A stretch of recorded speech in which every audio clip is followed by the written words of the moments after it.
Une petite plongée à la source du Lez. À présent, le site fête ses 30 ans et pour l'occasion, des plongeurs sont allés explorer ses profondeurs. Juliette Merck, Philippe Simon.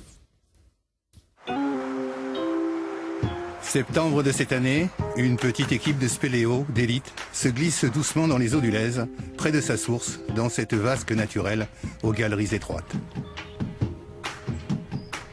Ces plongeurs savent parfaitement à ce moment-là que personne n'a plus remonté ces couloirs immergés depuis 30 ans.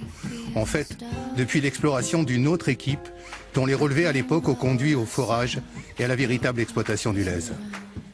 Et puis bon, on a découvert cette galerie jusque-là.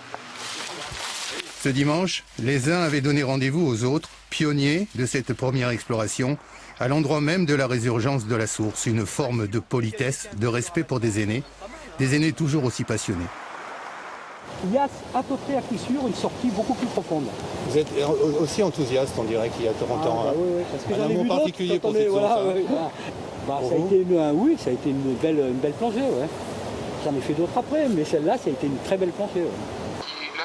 Henri Benedictini, lui, a piloté l'opération de septembre. Colonel des pompiers et surtout plongeur hors pair, il est allé un peu plus profond dans la galerie, animé de la même passion pour cette source qui reste encore à découvrir.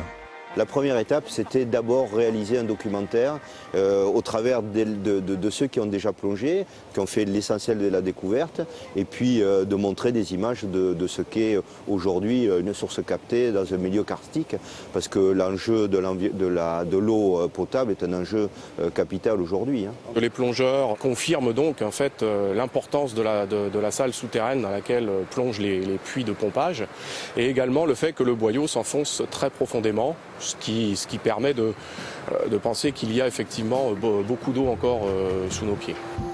Le bassin versant du Lez s'étend sur 400 km².